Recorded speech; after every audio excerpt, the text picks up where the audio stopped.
दो major bank से result publish हुए हैं, तो मैंने सोचा कि वीडियो उसके ऊपर बना दूं, क्योंकि कोटक और आईसीआईसी बैंक दोनों का इम्पैक्ट बहुत अच्छा खासा पड़ता है। एंड बैंक निफ्टी का देखें तो इनका 35% वेटेज है, एंड निफ्टी में भी कॉम्बाइंड वेटेज इनका रफली 10% निकल के आता है, तो इसका इम्पैक्ट तो सिग्निफिकेंट रहता है। अब देखिए, दो चीज़ें मैं समझाने की कोशिश करूंगा, एंड उससे क्या होगा, थोड़ा सा आपका ना फंडामेंटल एनालिसिस थोड़ा सा बेटर हो जाएगा।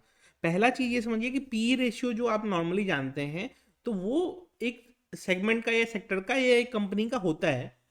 बट उसी सेक्टर में कोई कंपनी अगर ज़्यादा ग्रोथ करने वाली दिखाई देती है, तो उसको लोग पी थोड़ा सा ज़्यादा देते हैं।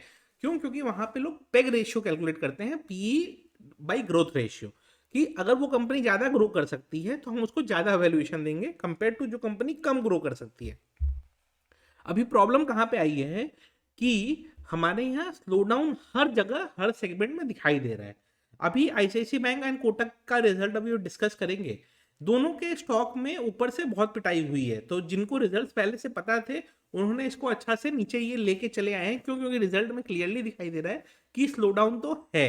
अब आते हैं कि रिजल्ट्स कैसा है कैसा नहीं है। और जैसा मैंने समझाया था, बैंकिंग के रिजल्ट्स क्वार्टर ऑन क्वार्टर देखे जाते हैं, ना कि ईयर ऑन ईयर। क्यों? क्योंकि जो लोन लास्ट मंथ किसी ने लिया है वो इस मंथ भी कंटिन्यू रहना है। ठीक है, और हर मंथ आप एम्प्लॉइज को सैलरी इसीलिए देते हो ताकि वो नए टारगेट अचीव करें, नए लोन्स लेके आए एंड नए बिजनेस को लेके आए, राइट। एंड वो सैलरी आप जब देते हो, वो लोन्स ग्रोथ होते रहते हैं, तो वही जस्टिफाई होता है। इंपॉर्टेंट क्या रहता है बैंकिंग में, मैंने एचडीएफसी बैंक वाले में सिखाया है। नेट इंटरेस्ट मार्जिन, जिसको हम टेक्निकली ऑपरेटिंग प्रॉफिट बोलते हैं, मतलब आपने इंटरेस्ट कितना अर्न किया और आपने इंटरेस्ट कितना एक्सपेंड किया, उसके बीच का जो गैप होता है उसको नेट इंटरेस्ट मार्जिन बोलते हैं, या ऑपरेटिंग प्रॉफिट आप पकड़ लो। वो मेन इनका रीजन होता है आपके अर्निंग्स का। एंड उसके बाद एक्सपेंसेस वगैरह हटा दो आप, तो फिर आपका बचता है प्रॉफिट इनके बैंकिंग के सिस्टम में।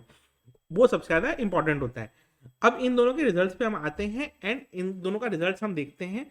एडिशनली एनपीए, जो नॉन परफॉर्मिंग एसेट होते हैं, वो एक मेजर फैक्टर होते हैं बैंकिंग रिजल्ट्स के। वो जैसे क्या होता है, जब चीज़ें ठीक हो रही होती है तो एनपीए का रेशियो गिरते जाता है। अगर एनपीए का रेशियो नहीं गिरता है तो ये समझिए कि मतलब थोड़ा सा हो सकता है साइकिल में कुछ डिस्टर्बेंस है, तभी वो एनपीए का रेशियो नहीं गिर रहा है। तो ये हो गया। अब आते हैं अपने डिस्कशन पे, और फर्स्ट डिस्कशन करते हैं हम, चलिए इसका करते हैं, आईसीआईसी बैंक का कर लेते हैं। और एक चीज़ और, निफ्टी का जो पीई कैलकुलेट होता है वो कैलकुलेट होता है कंसोलिडेटेड रिजल्ट्स के बेसिस पे। तो कंसोलिडेटेड रिजल्ट्स को ही हमें रेफर करना चाहिए, स्टैंडअलोन को नहीं रेफर करना चाहिए, क्योंकि निफ्टी की जो पीई खुद कैलकुलेट होती है वो कंसोलिडेटेड रिजल्ट्स के बेसिस पे कैलकुलेट होती है। कंसोलिडेटेड में क्या हो गया, मान लीजिए जिसे कंसोलिडेटेड और स्टैंडअलोन का डिफरेंस क्या है, कंसोलिडेटेड और स्टैंडअलोन का डिफरेंस ये है कि स्टैंडअलोन मतलब आईसीआईसी बैंक लिमिटेड, वो जो एक कंपनी है उसी का सिर्फ रिजल्ट।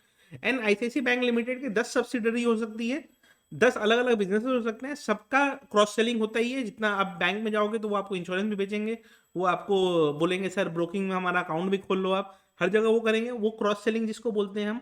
तो वो सब करके नेट नेट बनता है कंसोलिडेटेड फाइनेंशियल स्टेटमेंट, जिसमें उसके सारे सेगमेंट, सारे कंपनी, उसके अंडर जितनी सब्सिडरीज हैं, जितने एसोसिएट्स हैं, सबका बिजनेस कंबाइंड होकर क्या वैल्यू दिखा रहा है, वो होता है कंसोलिडेटेड। तो निफ्टी में हमें हमेशा कंसोलिडेटेड रिजल्ट देखने चाहिए निफ्टी की कंपनीज के। क्यों? क्योंकि निफ्टी का पीई भी उसी बेसिस पे कैलकुलेट होता है। अब आते हैं कि इसके रिजल्ट कैसे हैं, सिंपल सा रीड करते हैं।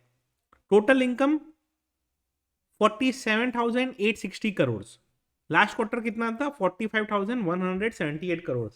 नेट नेट अगर ग्रोथ देखेंगे तो 5-6% का ग्रोथ है। ठीक है, प्रीवियस क्वार्टर से अगर कंपेयर करेंगे तो 17-18% का ग्रोथ दिखाई देता है, ये लास्ट ईयर से। बट ओवरऑल ग्रोथ इस लास्ट क्वार्टर से इस क्वार्टर में है क्या? नहीं है, 5 से 6% ग्रोथ है। इसीलिए शायद स्टॉक प्राइस इसका 940 से टूटते टूटते टूटते टूटते 870 तक आ गया था। जबकि यही चीज एचडीएफसी बैंक में उल्टा था। एचडीएफसी बैंक में रिजल्ट्स के पहले वो शूट करने लग गया था 1560 से 1600 तक। रिजल्ट के बाद उसमें अच्छा खासा सेलिंग प्रेशर आया, और फिर वहां से फिर मार्केट को चूंकि ऊपर ले जाना है बजट के पहले, तो उसको वापस पुल किया गया।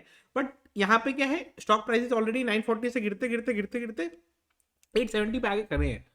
अब 865 एक क्रूशियल लेवल इसके लिए बन जाएगा। अगर 865 टूटता है तो सेलिंग प्रेशर आएगा, 865 ये डिफेंड कर लेता है, तो जो शॉर्ट्स में बैठे हैं वो काटेंगे अपने शॉर्ट्स को, मार्केट शॉर्ट कवरिंग दे सकता है।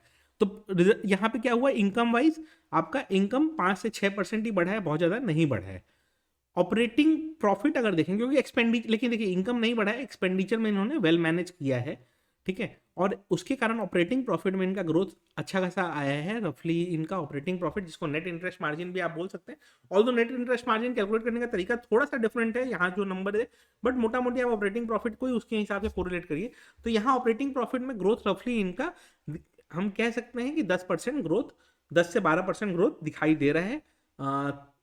ऑन हायर साइड इसको 12 से 13% भी हम पकड़ सकते हैं, ठीक है, ये हो गया। अब उसके बाद प्रोविजंस बढ़ के आए हैं क्या? हाँ, प्रोविजंस कंटिजेंसी के लिए हिसाब से बढ़ के आए हैं। और फिर उसके बाद अगर हम लास्ट में चलें, net profit for the period, तो लास्ट क्वार्टर में था 8,000 करोड़ का प्रॉफिट, इस क्वार्टर में है 8,800 करोड़ का प्रॉफिट। तो प्रॉफिट में भी 10% का ग्रोथ है, ठीक है, तो प्रॉफिट में भी 10% का ग्रोथ है। वही आपका ऑपरेटिंग प्रॉफिट मार्जिन में भी 12 से 13% का ग्रोथ हुआ, एंड प्रॉफिट में भी आपका 10% के आसपास ग्रोथ हुआ, in similar lines with HDFC bank, ठीक है।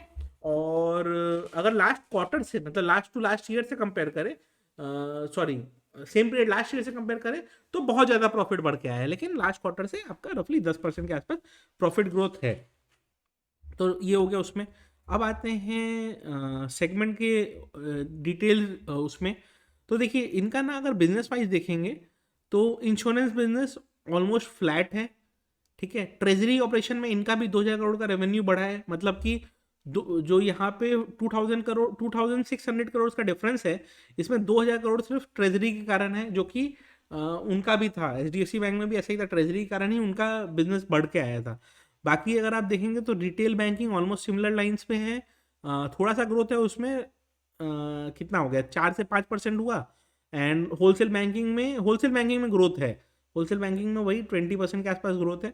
बाकी तो स्टैग्नेशन ही दिख रहा है, अदर्स हाँ ठीक है चलिए। तो इसी तरह से इंटर सेगमेंट रेवेन्यू इनका 2,800 करोड़ का आया है, तो ठीक है, अच्छा ग्रोथ कहेंगे इसको। ऑपरेटिंग प्रॉफिट ओके ठीक है, तो सिमिलर लाइंस में 10% यहाँ पे भी दिख रहा है सेगमेंट वाइज रेवेन्यू इंक्लूड करने के बाद, तो ठीक रिजल्ट हम कह सकते हैं। जो ग्रोथ पेस इनका होता था वो थोड़ा सा सबड्यूड हुआ है, ठीक है, तो ये एक मेजर फैक्टर रहेगा आगे चल के। और एज सच इन्होंने कहीं पे एनपीए देख लेते हैं एक बार, कहीं डिस्क्लोज किया हो तो। एनपीए तो कहीं दिख नहीं रहा है, ओके, स्टैंड अलोन में चलते हैं, एनपीए दिख रहा है क्या? हाँ एनपीए दिख रहा है यहाँ पे, ओके। सो एनपीए रेशियो कम होके आया है, तो दिस इज गुड, ठीक है। तो एनपीए कम होके आया है, और नेट वाला भी, नेट एनपीए भी कम होके आया है, तो ग्रॉस और नेट दोनों ही कम होके आया है, ये अच्छा है। और रिटर्न ऑन एसेट भी इंक्रीज हुआ है, तो दोनों ही चीज़ें अच्छी हैं। तो अगर रिजल्ट में बहुत ज़्यादा ग्रोथ नहीं भी है, तो भी इनका एटलीस्ट एनपीए फ्रंट में इन्होंने अच्छा परफॉर्म किया है। तो ओवरऑल बैलेंस्ड रिजल्ट है, जितना स्टॉक प्राइसेस टूट चुके हैं और ज़्यादा शायद नहीं टूटने चाहिए, यहाँ से बाउंस लेने का एक्सपेक्टेशन रखना चाहिए, बट 865 का लेवल क्रूशल है। 865 का लेवल टूटता है तो क्या लॉन्ग वाले जो है पैनिक में आके और सेलिंग प्रेशर क्रिएट कर देंगे। कोटक बैंक में आते हैं। कोटक बैंक सिंपल इसको भी रखते हैं, इसका भी कंसोलिडेटेड देख रहे हैं, ठीक है। टोटल इनकम लास्ट ईयर से कंपेयर करें तो बहुत अच्छा ग्रोथ दिखेगा, 30% ग्रोथ दिखेगा। क्वार्टर ऑन क्वार्टर ग्रोथ देखेंगे तो कितना दिख रहा है? क्वार्टर ऑन क्वार्टर ग्रोथ देखेंगे तो रफली 5% के आसपास यहाँ भी ग्रोथ है, ठीक है।